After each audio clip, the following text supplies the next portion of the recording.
Então, vamos dar início, né? Porque, como diz o amigo, o tempo urge. Vamos lá. Nós vamos dar aqui uma boa tarde a todos os participantes dessa sala. Nós estamos no Congresso de Direito do Uso do Brasil, o maior congresso online do Brasil. Estão participando nesse congresso juristas brasileiros e portugueses. O chat de hoje tem como tema fake news e as eleições. É um tema super atual, né? Estamos aí com os participantes, doutora Carla Vicente, doutor Hélio Maldonado, doutora Biltz Diniz, eu, doutor Cândido, doutor Rodrigo Júdice. Eu vou pedir licença para justificar a ausência da doutora Edilene Lobo no evento. Ela foi, eu vou dizer, agraciada, mas talvez tenha um outro adjetivo, um outro tratamento mais adequado. Mas ontem ela foi nomeada como ministra substituta do TSE, conforme anunciou o presidente daquela corte. E como nós temos um tema em discussão no chat de hoje que está em julgamento, ela, por uma ética, então, se retirou do debate para não contaminar a questão da participação dela naquela corte. Então, infelizmente, no dia de hoje, nós não iremos poder contar com esse ilustre jurista, né? E que eu estava aqui com a boca bem seca, para falar a verdade, para criar as tretas aqui no chat com o doutor Hélio, doutor Rodrigo Júdice aí, jogar a doutora Carla, a doutora Biltz do fogo, porque meu trabalho aqui é botar vocês no fogo. Então, eu peço licença apenas para ler aqui o currículo dos participantes e quero começar pela nossa coordenadora, doutora Carla Vicente. Doutora Carla Vicente, ela é advogada sócia do escritório Carla Vicente Advogados Associados, com atuação nas áreas de direito tributário, empresarial e eleitoral, pós-graduada em direito empresarial e MBA em contabilidade tributária. O nosso amigo e jurista Dr. Hélio Maldonado, advogado sócio do HNJ Advogados, com atuação nas áreas de direito eleitoral, constitucional, administrativo e criminal. Mestre em Direitos e Garantias Fundamentais, pós-graduado em Direito Público e em Fazenda Pública e Juízo, membro da Academia Brasileira de Direito Eleitoral, presidente da Comissão de Direito Eleitoral da OAB de Vila Velha, autor dos livros Lei Eleitoral Comentada, Hermenêutica, Jurisdição Constitucional e Direito Eleitoral, Federação de Partidos, professor e palestrante. Doutora Biltz Diniz Paiano, doutoranda em Direito Público pela Faculdade de Direito da Universidade de Coimbra, mestre em Ciências Jurídico-Políticas, com menção em Direito Constitucional pela Faculdade de Direito da Universidade de Coimbra, conselheira no Conselho de Defesa de Direitos Humanos do Estado do Ceará no biênio 2019-2021, representando a IES Privadas, advogada sócia do escritório Cardoso Diniz, com experiência nas áreas de Direito Civil, das Famílias, Sucessões, Consumidor, Mediação e Conciliação, professora do curso de Direito da Faculdade Terra Nordeste, FATEM. Dr. Rodrigo Marques de Abreu Júdice, nosso grande amigo, advogado sócio do escritório Abreu Júdice Advogados, com atuação na área do direito público, constitucional, ambiental, administrativo, aduaneiro e tributário, e direito privado, empresarial e comercial. Procurador do Estado do Espírito Santo, conselheiro da Ordem dos Advogados do Brasil, seção do Espírito Santo, para os biênios 2001-2003, 2004-2006, 2007-2009. Presidente da Comissão de Estudos Constitucionais 2007 a 2009, diretor-presidente da Escola Superior de Advocacia da Ordem dos Advogados do Brasil, seção Espírito Santo, 2010. Diretor-presidente da Escola Superior da Procuradoria-Geral do Espírito Santo, 1998 a 2009. Juiz do TRE Espírito Santo, classe dos juristas, biênio 2009-2010, Procurador-Geral do Estado, 2011-2014, Secretário de Estado de Meio Ambiente, 2015-2016, Juiz do TRE Espírito Santo, classe dos juristas, biênio 2019-2021. O anfitrião, Cândido Lousada Silva, é advogado sócio Lousada e Laurindo, advogado público, especialista em direito público e atualmente presidente da OAB, da 10ª subseção Itapemirim. Bom, feitas essas aberturas e considerações iniciais, transmito a palavra à doutora Carla Vicente. Boa tarde a todos. Inicialmente, é um grande prazer estar aqui hoje com a bancada de juristas aí, né, com o doutor Cândido, doutor Hélio Maldonado, doutor Rodrigo Júdice. Muito obrigado por aceitar o nosso convite. Tanto o senhor quanto o doutor Hélio Maldonado vem acrescentar aqui a doutora Biltz. Muito obrigada, pude conhecê-la. E, infelizmente, a doutora Edilene Lobo, né, por uma questão justificada não estar aqui, também ia agregar muito ao nosso trabalho. Mas, como o tempo é curto, vou dispensar mais delongas e vamos não tem como não falar de fake news e não falar do julgamento que está ocorrendo agora, né?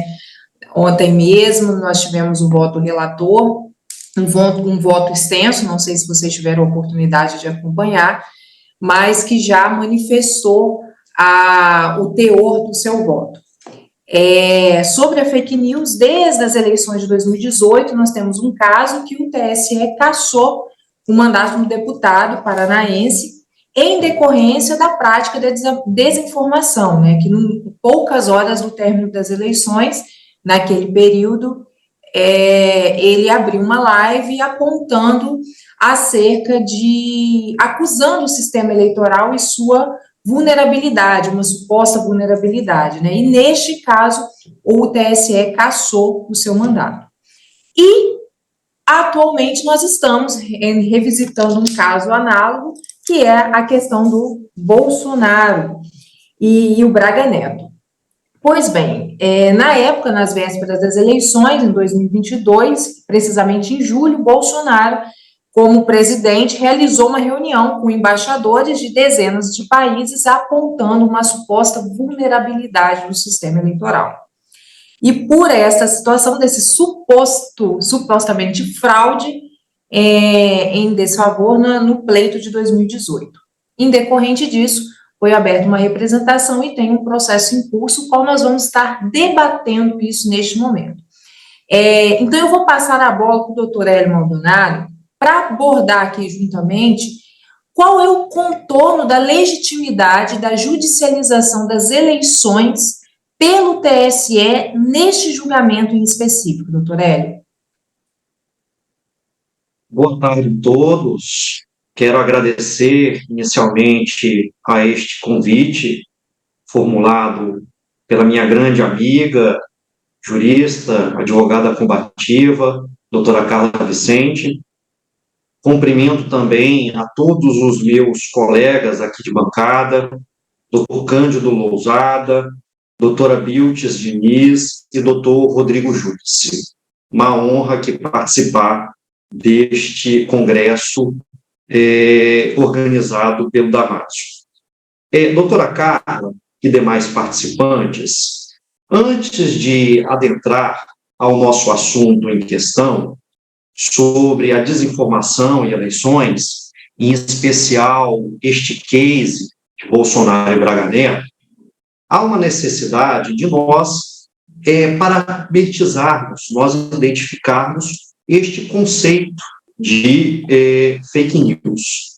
A Justiça Eleitoral, desde as eleições de 2018, vem enfrentando esse fenômeno que se proliferou, melhor dizendo, pelo mundo afora, e com o intento de evitar utilizar um jargão cuja popularidade se tomou e cuja significação desse jargão acabou por remeter à ideia de fake news sobre algo pejorativo. A Justiça Eleitoral, no âmbito dessa conceituação, passou a definir a ideia de desinformação. ok? Nós substituímos na Justiça Eleitoral a expressão fake news por desinformação. E a desinformação, nessa perspectiva da Justiça Eleitoral, seria não somente a mentira eleitoral, porque a mentira eleitoral, doutora Bildes, aqui no Brasil, em Portugal, no mundo e sempre na história, sempre foi admitido no âmbito do aspecto da liberdade de manifestação e opinião. A mentira é algo comum às relações humanas em geral, em especial às relações políticas. O que se qualifica a partir da mentira eleitoral é aquela mentira sabidamente fraudulenta, em que há um ânimo de intenção deliberado no sentido de falsear a verdade sobre um determinado acontecimento histórico ou algum acontecimento factual, e esta mentira, ela também tem que estar aliada com a potencialidade de dano, de proliferação por parte dessa mentira. Então, não é a mentira qualquer que caracteriza a desinformação, é a mentira cujo emissor dessa mentira saiba a respeito daquilo que ele está divulgando e que haja a este lado uma potencialidade de difusão desta mentira eleitoral. Como a doutora Carla falou aí na introdução do nosso assunto, doutor Rodrigo Júdice, de fato, o TSE reprisa hoje um julgamento que já se iniciou, pelo menos a definição dos seus parâmetros, doutora Bildes, que foi a qualificação da desinformação contra o próprio processo eleitoral de votação dentro do âmbito semântico do conceito de abuso dos meios de comunicação. Foi o caso Francisquini, em que, ineptamente, o Tribunal Superior, no final de 2021, porque este deputado federal paranaense, no dia das eleições, acredito eu que 2 horas antes de acabar a votação, doutor Cândido, realizou lá uma live em suas redes sociais, e nessa live em suas redes sociais ele praticou um fato análogo de críticas severas ao sistema eleitoral de votação, narrando, inclusive, que nas eleições de 2018, pessoas tentavam voltar no número do candidato 22, Bolsonaro, e acabava este voto sendo contabilizado para o candidato 13, que era o Lula. Então, à vista, já ter previamente o TSE preenchido esse conceito semântico dentro dessa possibilidade da desinformação contra o sistema eleitoral de votação no âmbito do abuso de poder político, neste julgamento de ontem, eu assisti à sessão e foi um tanto quanto solapada aquela discussão, doutora Bildes, se o discurso de Bolsonaro, se as opiniões de Bolsonaro, se as críticas de Bolsonaro, eles estariam protegidos dentro do raio da liberdade de manifestação ou de opinião. Isso foi um tanto quanto solapado, porque já havia uma compreensão prévia do TSE de que ataques contra o sistema eleitoral caracterizam desinformação e caracterizam uma desinformação que se qualifica como abuso dos meios de comunicação em especial. Mas o que eu gostaria de falar, eu não vou muito avançar para nós todos termos nosso tempo de discutir este assunto, de termos mais coisas a falar, é que doutor Cândido, doutor Rodrigo, que esteve já com 3 mandatos perante o Tribunal Regional Eleitoral, este assunto que eu vou falar agora, doutor Rodrigo, certamente durante anos enfrentou como juiz eleitoral, que é a identificação, doutora Bildes, de um elemento material de caracterização desses ilícitos eleitorais, ok? O abuso de poder, ele, como um elemento de proteção da democracia, um elemento de proteção da normalidade e legitimidade das eleições, ele, para haver, necessariamente, aquele ilícito eleitoral, na sua forma, ele exige que a prática dele lesione efetivamente aqueles bens jurídicos tutelados pela identificação do abuso do poder. E estes bens jurídicos tutelados, eles têm assento, doutora Mires, no artigo 14, parágrafo 9 da Constituição, que são exatamente a normalidade e a legitimidade das eleições. Então, haja vista nisso, há uma imperiosa necessidade, doutor Cândido, que todo e qualquer ilícito eleitoral tenha um elemento material de caracterização. E este elemento material de caracterização, doutor Rodrigo Júdice, sempre foi nominado pela Justiça Eleitoral como uma potencialidade lesiva. A potencialidade lesiva daquele ilícito eleitoral interferir, de algum modo, no resultado do pleito. Acontece que já há um tempo, em especial com o advento das alterações que foram promovidas da Lei de Ficha Limpa em 2010, houve a introdução de um dispositivo, salvo engano, o inciso 15 do artigo 22 da Lei Complementar 64, a Lei de Inelegibilidades, que passou a prescrever que essa potencialidade lesiva é aferida diante da gravidade das circunstâncias, pouco importando, doutora Carla, se esse eleitoral interferiu ou não no resultado das eleições. Aqui que é o cerne, para mim, que nós podemos discutir a respeito do julgamento de Bolsonaro, porque a imputação que se teve contra, e aqui acolhida pelo insigne ministro relator, Benedito Gonçalves, é que houve, obviamente, uma única reunião na antevéspera das eleições em julho. Obviamente, essa eleição, essa reunião, o discurso lá proferido, ele faz parte de uma série de discursos outros que até mesmo caracterizaram isso como uma estratégia de campanha eleitoral, de descredibilização do sistema eleitoral.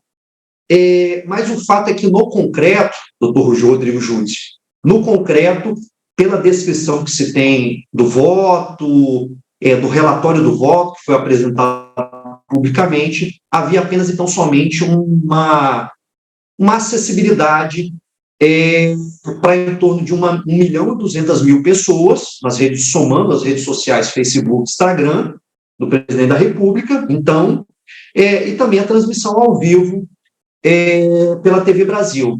Eu tenho certeza que pela TV Brasil pouca gente vê, porque a TV Brasil não deve dar muito ibope. As televisões hoje já não dão tanto ibope, doutor Rodrigo Júdice. Em especial a TV Brasil, né, certamente não são muitas pessoas que devem ter interesse em assistir a TV Brasil. E 1.200.000 pessoas alcançadas, eu particularmente acredito que é pouco, tá, doutor Cândido Lousada? Isso porque a gente tem aproximadamente 82 milhões de eleitores no Brasil, 215 milhões de pessoas, e este 1 milhão de pessoas, ele não chega nem perto de uma fatia relevante da quantidade do eleitorado de maneira geral. Então, na minha perspectiva, há um problema aí de potencialidade lesiva. Não quero tirar a gravidade da afirmação, a mentira, que inequivocadamente comprovada, o sistema eleitoral brasileiro não é falha, é um modelo de parâmetro mundial, mas há essa questão, e é exatamente essa questão que acaba colocar na balança se há ou não legitimidade do controle externo da justiça eleitoral em relação ao processo político eleitoral. Então, essas são as minhas colocações e me coloco à disposição aí dos meus amigos do grupo.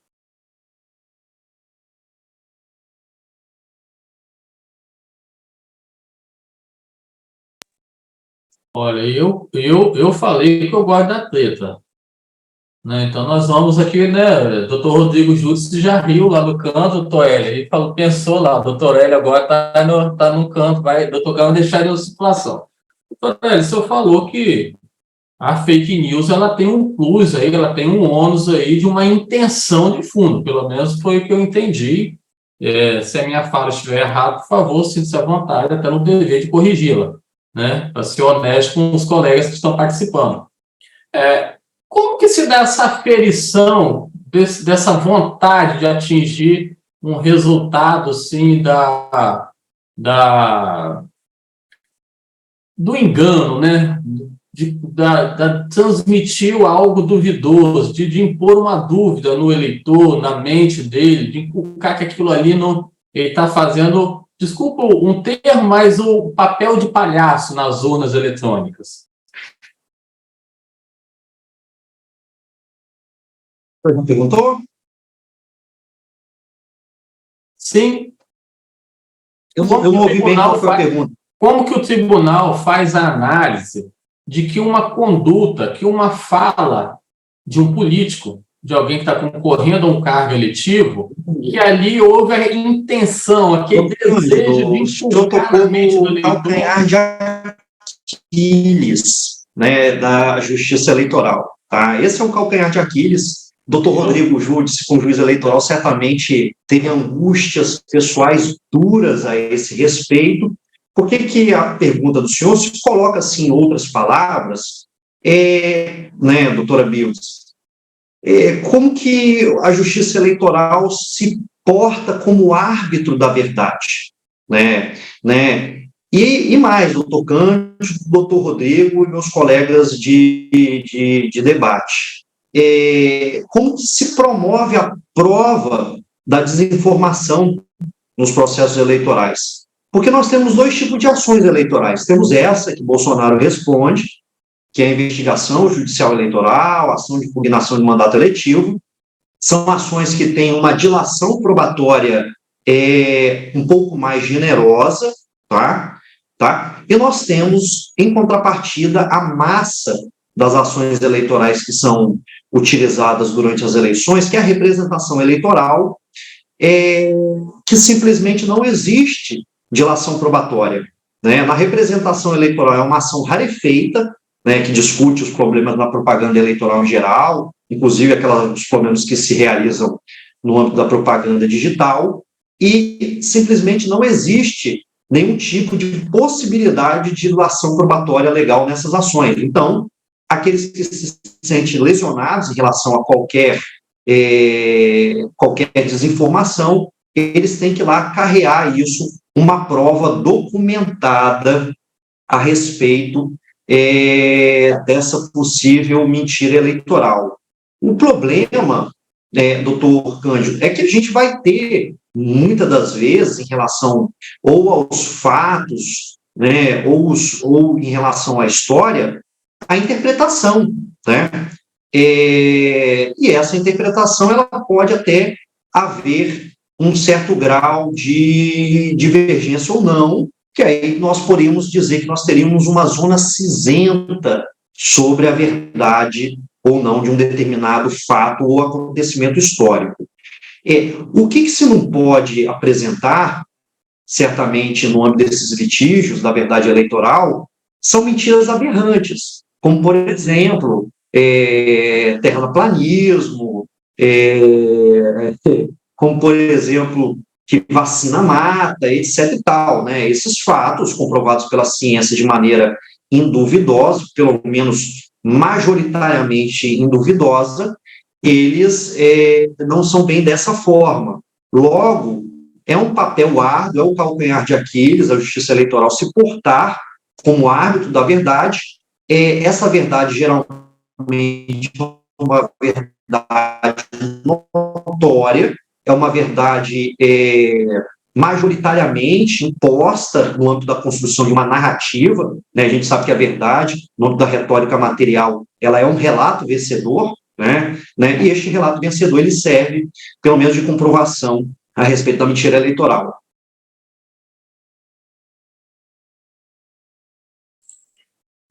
E também é só para contribuir, né? As redes sociais, ela potencializa essas falas, né? Então, assim, apenas quando foi o discurso pela TV, ainda que não teve um alcance muito grande, as redes sociais acabam potencializando uma fala.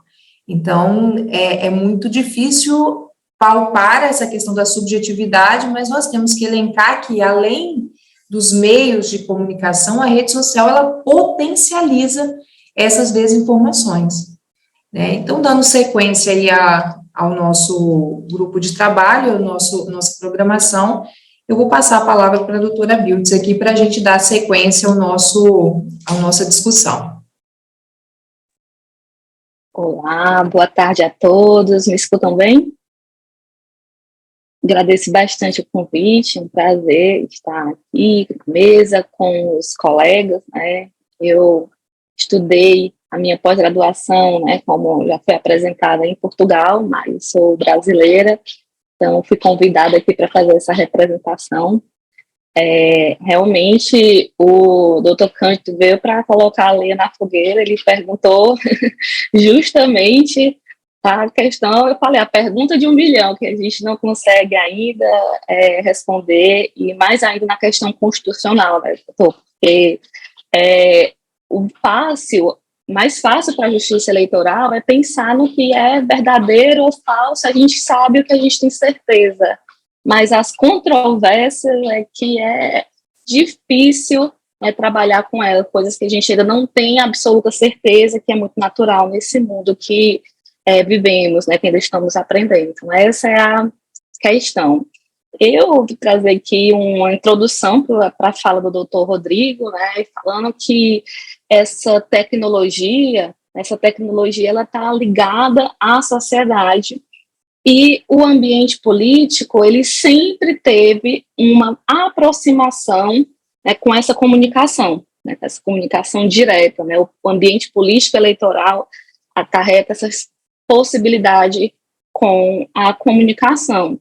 Então, essa comunicação agora, né, ela sai, né, como o doutor Hélio estava falando, né, assim, poucos assistem TV hoje em dia, né, ela sai meio que era centralizada e agora fica descentralizado com a internet, né, ou como alguns gostam de falar, fica horizontal esses meios de comunicação com as novas tecnologias e muda completamente a lógica, a velha lógica da ordem social, né, isso que teria com a internet. Então, o debate hoje vem muito forte, né, para a relação da política e essas novas tecnologias, uma vez que nós vivemos nessa sociedade que nós chamamos de rede comunicacionais, né, sociedade em que vivemos nessa rede, em que o mundo está misturado entre o híbrido, o que tem na TV, o que tem nos jornais, mas os que tem também nas redes sociais, como bem a doutora Carla aqui falou.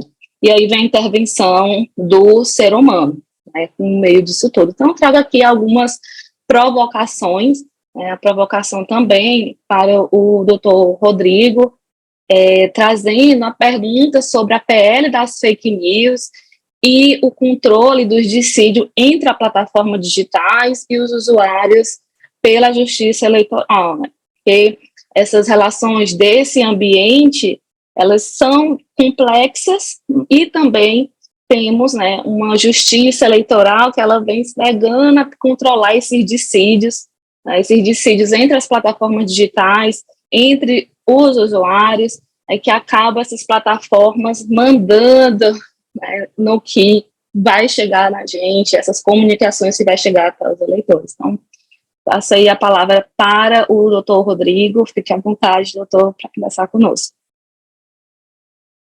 Boa tarde a todos. Primeiro, um grande prazer estar com diletos amigos, que eu não vejo há algum tempo. Está aqui a doutora Galante, doutor Cândido, nosso presidente da subseção de Itapemirim, doutor Hélio Maldonado, meu dileto amigo, doutora Flaviana, doutora Carla, advogada eleitoralista, doutora Bildes.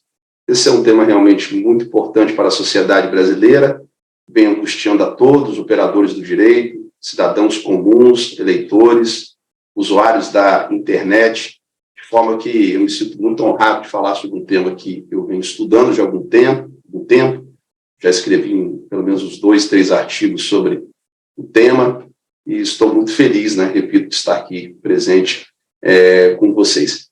Antes de adentrar no tema específico, eu gostaria de dar uma pequena, digamos, pincelada, uma pequena abordagem na fala do doutor Hélio a respeito do julgamento começou ontem, muito embora eu não tenha acompanhado na íntegra o voto, eu acho que a premissa para compreender esse julgamento, a despeito das nossas opiniões pessoais, doutrinárias e dogmáticas a respeito, parte da última resolução que foi aprovada pelo TSE para a eleição anterior, em que houve uma modificação na resolução de 2019, a 23.610, foi aprovada a 23.621, que mudou o artigo 9A, onde foi inserido ali pela primeira vez a possibilidade de ocorrência de abuso do poder político ou econômico por meio indevido dos usos indevidos, né, de veículos de comunicação a partir da propagação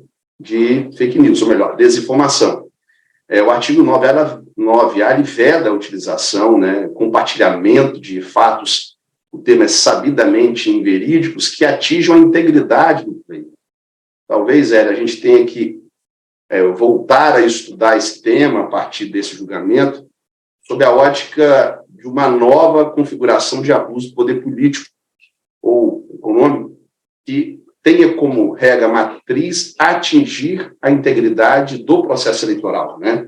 E aí a gente, por óbvio, né, remonta aos julgamentos anteriores do TSE, dos tribunais regionais eleitorais, como você mesmo mencionou, em que foram aperfeiçoando, foram evoluindo ao ponto, por exemplo, de substituir, né, a figura consagrada da potencialidade ofensiva, né? Eu me recordo, doutora Carla, que um dos primeiros votos que eu proferi ainda lá em 2009, quando eu assumi o TRE pela primeira vez, analisávamos um caso de abuso do poder econômico de uma prefeita da Grande Vitória, onde se discutia isso, a potencialidade ofensiva, a capacidade de alterar o resultado da eleição.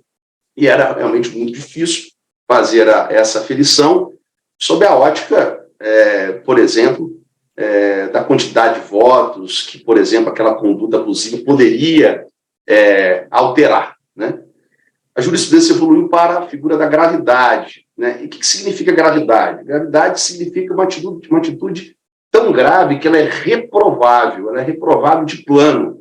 Ela contamina o processo eleitoral, contamina, digamos, a visão do eleitor de forma patente, né? Então, gravidade no sentido de reprovação.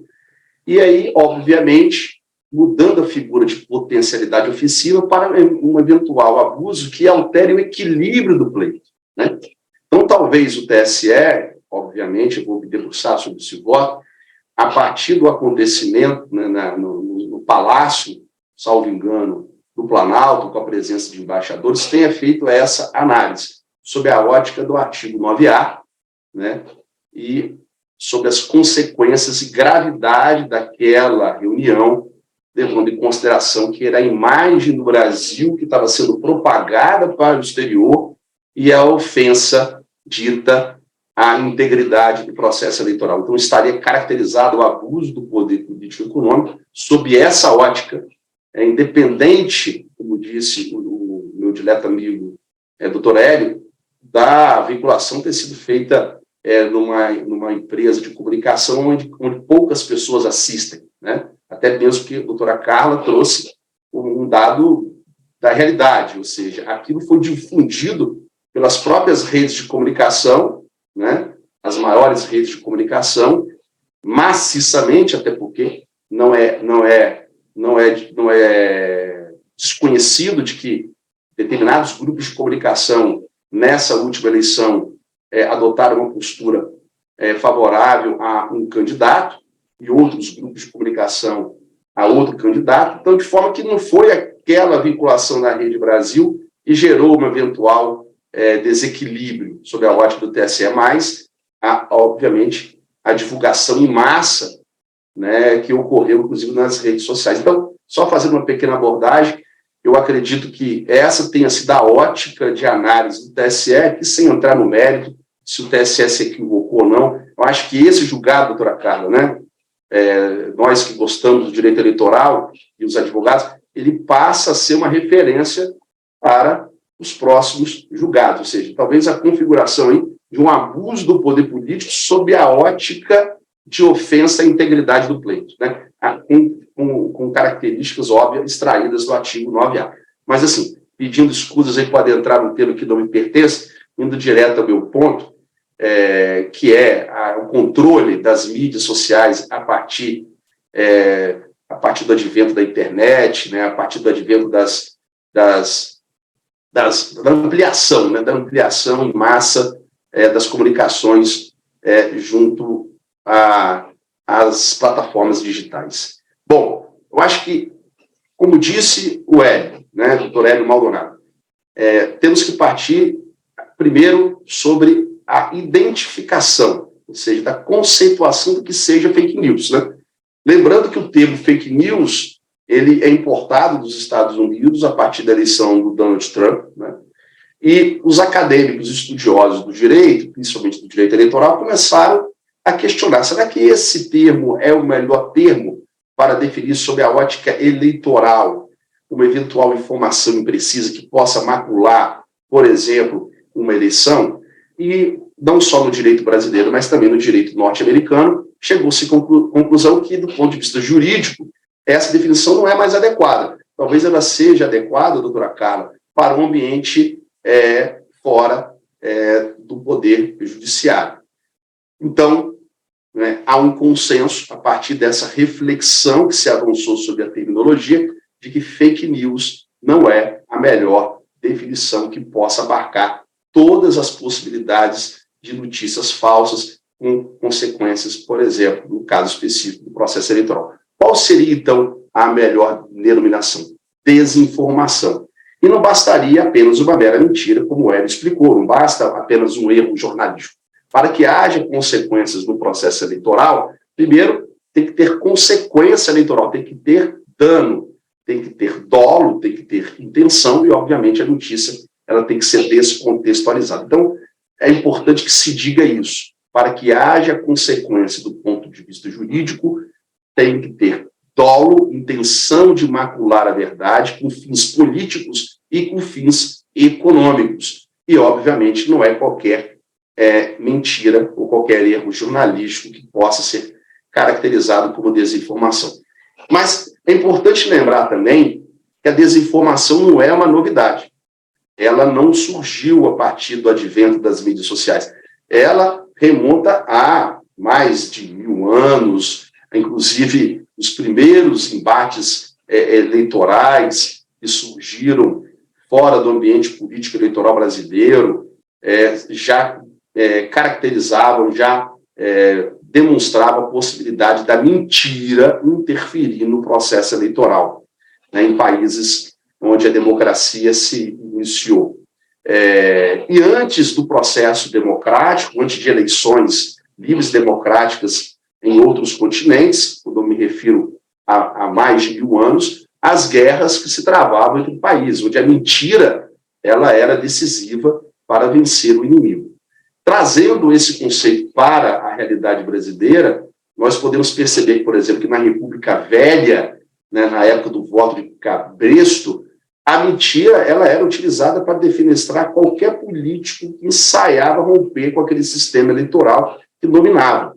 Então, o Brasil ele tem um histórico de mentiras ou desinformações no processo eleitoral, desde o advento da República Velha até os dias de hoje. E não podemos, é muito importante que se diga isso, para que a gente possa, inclusive, alcançar o significado dos julgados recentes da Justiça Eleitoral. É impossível, né, para não dizer até mesmo do ponto de vista epistemológico, uma crueldade com aquilo que denominamos como ciência eleitoral, esquecer que as mazelas endêmicas da estrutura socioeconômica brasileira influenciam no processo eleitoral.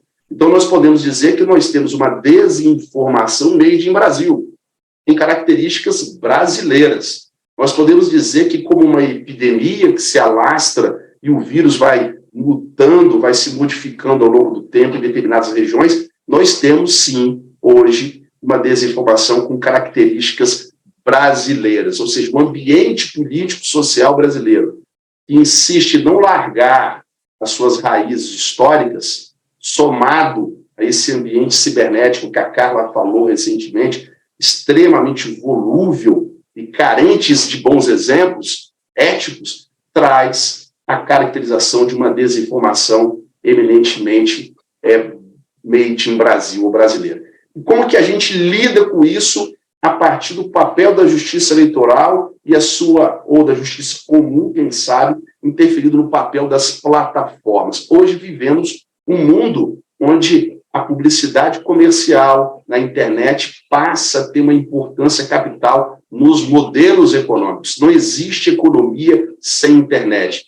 A internet ela influencia nas matizes econômicas, influencia na política. A capacidade de interação, por exemplo, por meio das mídias sociais, tornou-se modelo de autoestima do cidadão. A autoestima de todos nós, principalmente aqueles que lidam constantemente como operadores de direito com a internet, passa necessariamente hoje pelo uso adequado das mídias sociais. Podemos avançar aqui em várias consequências nefastas, como o excesso de valorização da beleza, comércio desenfreado, né, por meio da internet, onde as pessoas acabam consumindo mais do que ganham, mais do que recebem do seu salário, isso estimula o psique. Podemos avançar aqui e falar desses malefícios da internet, mas o fato é que a influência das plataformas, das redes sociais é capital hoje no modelo econômico, social e político do mundo, e o Brasil não está fora desse ambiente. Então, podemos dizer, doutora Carla, doutor Hélio, doutor Cândido, que nós vivemos uma nova ordem simbólica reinante. Podemos dizer que existem inconscientes imaginários marginais. E aí, óbvio, né, quem não se lembra de Hannah Arendt, quando tratava da mentira propagada pelo regime totalitário nazista, onde a mentira era propagada para vencer o inimigo, né? Na origem do totalitarismo, já nos alertava Hannah Arendt que a ficção é um humus, do qual se alimenta toda e qualquer propaganda. E será que as plataformas digitais, né? E aí, obviamente, eu vou tentar aí, em 5 minutos, falar um pouco do papel do Poder Judiciário. Elas estão agindo eticamente? Será que existe hoje, por meio delas, o uso adequado das nossas informações, dos nossos dados? O que nós vivemos, a última eleição mostrou isso, vamos agora voltar um pouquinho no processo eleitoral, todos nós vivemos, em algum momento, ainda que a gente tenha um juízo crítico muito grande, em verdadeiras bolhas ou microbolhas de comunicação. E essas bolhas são os nossos grupos de WhatsApp, as nossas preferências ideológicas, as nossas preferências políticos, sociais, econômicas. E essas bolhas, elas se retroalimentam. E, obviamente, as plataformas sabem disso. Tanto que, quando nós manuseamos o Instagram hoje e começamos, por exemplo, a usar determinadas páginas porque eu gosto de música, ou porque eu gosto de história, ou porque eu gosto de passeios, gosto de viagens internacionais, automaticamente a plataforma começa a me alimentar, né, de informações semelhantes. E aí começa a operar os algoritmos, uma espécie de receita da plataforma para entregar para você pronto, de forma pronta, aquilo que você gosta. Bom, e como que as plataformas podem ser minimamente controladas se elas, em algum momento, cometerem, por exemplo, um desvio de finalidade da sua atuação com base no Marco Civil da Internet, que todos nós sabemos que é a Constituição da Internet. Como o Judiciário, por exemplo, pode intervir, em que momento ele pode intervir, e será que intervindo ele não vai estar atingindo a livre manifestação de pensamento de vontade do cidadão, ou estaria ele intervindo num ambiente que é democrático, onde você tem acesso a tudo aquilo que você deseja a partir das suas preferências pessoais? E aqui eu me recordo, né, de um professor, chama-se Lawrence Lessig, tá, professor de Harvard, que diz que a própria arquitetura dos sites nos deixa reféns dos algoritmos, regulando o nosso comportamento e ditando como que nós usamos os veículos e as mídias sociais mais modernas. O atual momento, então, reforça, talvez, a discussão do papel da ética no cotidiano. Reforça a possibilidade ou não de intervenção da por meio de um projeto de lei ou por meio da justiça eleitoral, um controle mínimo dessas plataformas. E, diante disso, transita hoje, no Congresso Nacional, um projeto de lei que vem sendo amplamente debatido, que é o PL das fake news, é o PL 2630, conhecido, né, como PL da fake news, que, obviamente, tenta, por meio de um ambiente democrático, que é o Congresso Nacional, ouvir a opinião da sociedade, dos especialistas, para minimamente regulamentar, estabelecer parâmetros mínimos das plataformas sociais, principalmente no que se diz respeito à desinformação. Doutor Rodrigo. Paralelamente a isso... Doutor Rodrigo, quero interrompê-lo só um pouquinho e dizer que o senhor tem 3 minutos finais. Tá bom. O tempo está se esgotando. Tá bom. Tá bom? Paralelamente a isso, o Supremo Tribunal Federal, muito obrigado, discute a constitucionalidade do artigo 19 do Marco Civil da Internet. O Supremo ameaçou colocar em pauta, tendo em vista que o Congresso paralisou a apreciação desse projeto de lei. Será que esse projeto de lei, a despeito de toda essa discussão que eu acabei de mencionar, ele veio no bom momento, ele está bem redigido? E aqui eu traço para vocês rapidamente, já que me resta poucos minutos, a minha preocupação com esse projeto de lei. Ele elenca sanções administrativas que interferem na Autoridade Nacional de Proteção de Dados, em flagrante desconsideração a uma teoria que é consagrada no direito constitucional brasileiro, que é a teoria das capacidades institucionais. Hoje nós temos uma autoridade nacional com relação à proteção de dados. Existe um outro problema, um problema elementar com relação a esse PL, que chama-se o artigo 10 desse projeto, que ele tenta fazer um controle prévio das mensagens, estabelecendo que mensagens em massa seriam aquelas encaminhadas por 5 usuários, doutor Cândido, apenas 5 usuários, no intervalo de 15 dias, que alcance 1.000 destinatários. Todavia, esse artigo, ele não traz nenhuma referência para identificar o que é desinformação, não traz nenhuma referência, de forma que há um grande risco de controle prévio de armazenamento de dados. Eu me recordo que ano passado, ano retrasado, o ministro Carlos Aires de Brito fez duras críticas num artigo no Correio Brasiliense, salvo engano, onde ele fala desse artigo 10 e sobre a ofensa desse artigo 10 aos princípios consagrados fundamentais da Constituição brasileira, a intimidade e a vida privada. Com relação ao artigo 19 ainda, eu gostaria de trazer uma reflexão, né? O Marco Civil da Internet estabelece que as plataformas digitais elas só podem ser penalizadas quando há descumprimento de ordem judicial. E toda a discussão é saber se as plataformas, a partir desse projeto de lei, que são enumeradas possibilidades de controle prévio, teriam capacidade de abarcar o controle das nossas relações socioeconômicas, políticas e ideológicas, ao ponto de substituir o Poder Judiciário. E me recordo que, recentemente, o TRE, 2 anos atrás, o Espírito Santo enfrentou um tema parecido, quando o Facebook, o Instagram, tirou do ar uma plataforma, tendo em vista que determinado candidato rompeu com as suas regras de compliance. Então, são todas essas discussões que nos chamam a atenção, até que ponto esse projeto de lei não merece aperfeiçoamento e até que ponto o judiciário pode intervir no processo eleitoral, como foi dito pelo doutor Cândido, quando abriu o evento, doutor Hélio Maldonado, sem interferir na liberdade de expressão. Encerrando, agradeço a todos a oportunidade da minha fala, aberta aqui para os debates. Muito obrigado.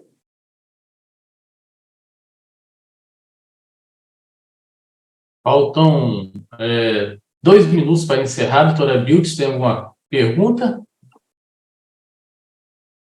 Não tem.